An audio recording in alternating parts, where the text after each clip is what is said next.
Good evening, Ralph E. Hartman here out on the Beneva roadside. Candidate for Congress, District 17, U.S. Representative. Hope everyone's having a good day so far. Well, starting to have a good evening. Anyway, I wanted to mention a detail from yesterday. As I mentioned before, another detail, something else that I experienced, that others experience also, but probably not quite as loudly, is that my various purchases are all money. There's, like I said before, that the interference that I experience includes some persons that are wealthy of family that I've never known, and they monitor through the use of medical interference, and something that they like to do is pivot on my various purchases to if they find anything like a food item that I like. If I don't purchase it for a particular period of time, they like to modify it, like I've complained about a packaging, or that I've complained about an ingredient, or simply discontinue the item, portraying me as that I don't like it anymore, and whatever they can, whatever interference they can tediously cause. So anyway, what I experienced yesterday is something of the same. Mostly in life, I've been blessed with good health. Yesterday, but for the first time yesterday, I bought a bottle of acetaminophen,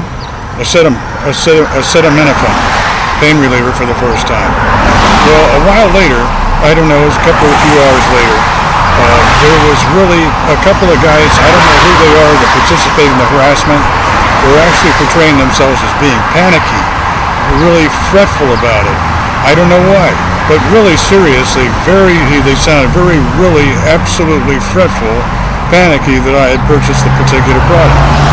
Well, it's an inexpensive product, and it's internationally sold. But anyway, that isn't why I decided to return it to Walmart today.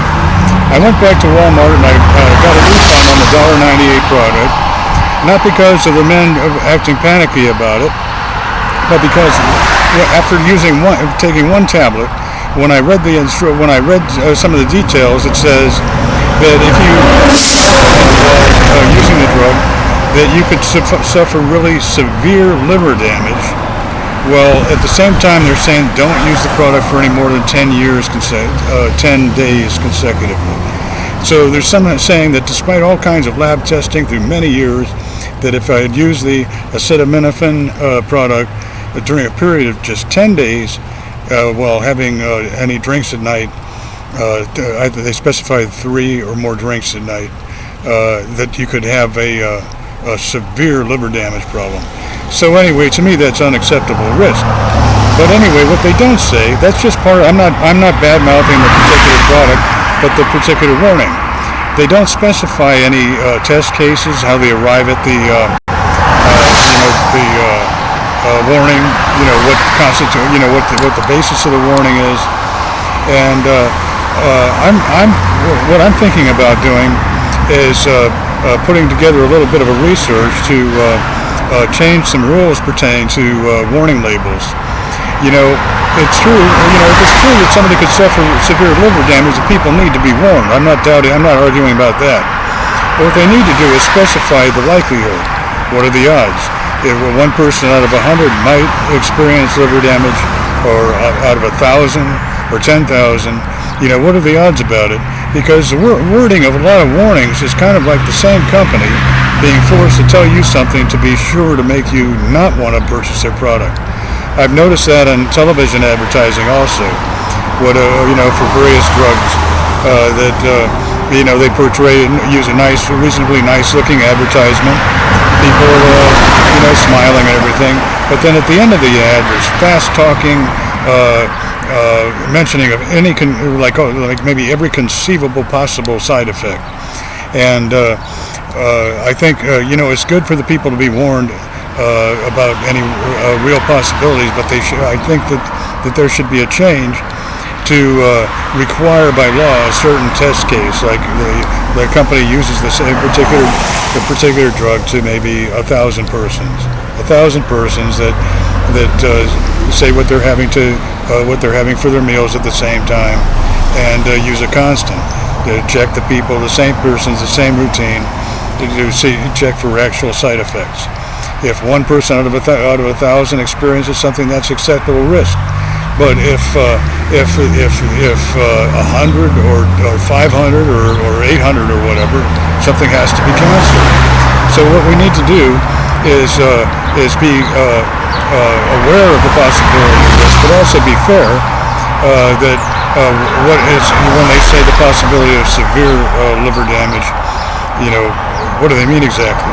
What is the previous history of it?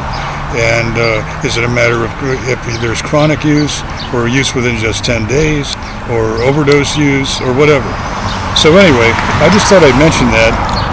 But the idea is to review the actual rules pertaining to warnings and make sure they're fair, not just for the people, but for also for the manufacturer, to get the message to the people, to say to them, well, yes, there is a possibility of risk, but it's only 1 out of 10,000, or as if you're abusing the dosage, or whatever.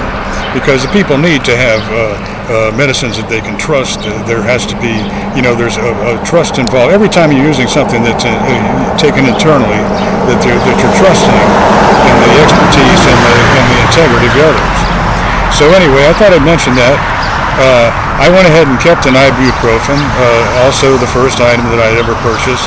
I've never had an ibuprofen item before. I will say that the pain relief of it really works for a lot of hours, and the only warning that I was kind of wary of is that there is a possibility of stomach bleeding, but that isn't a serious concern, and I haven't had any difficulty about it.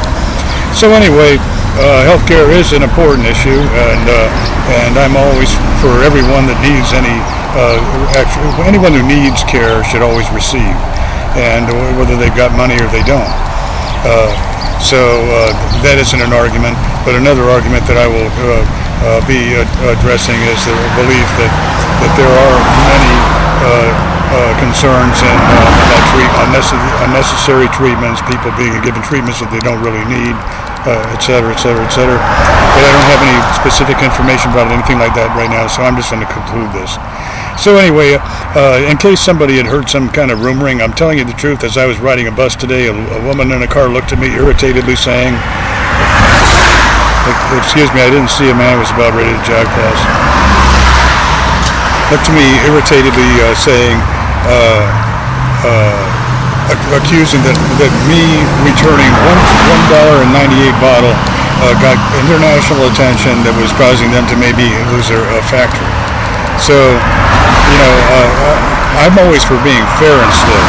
So the manufacturers, if they know they're producing a product that is overwhelmingly safe for the people, that they need to either for themselves do a better job about their warning labels, or if they are subjected to regulations that require the particular warnings without specifying the likelihood or the unlikelihood of adverse reactions, that the regulations need to be modified. So anyway, I hope that everyone's having a good evening, and I do appreciate friendly commenting. It happens every day, and I hope everyone's going to have a happy 4th of July. Thank you.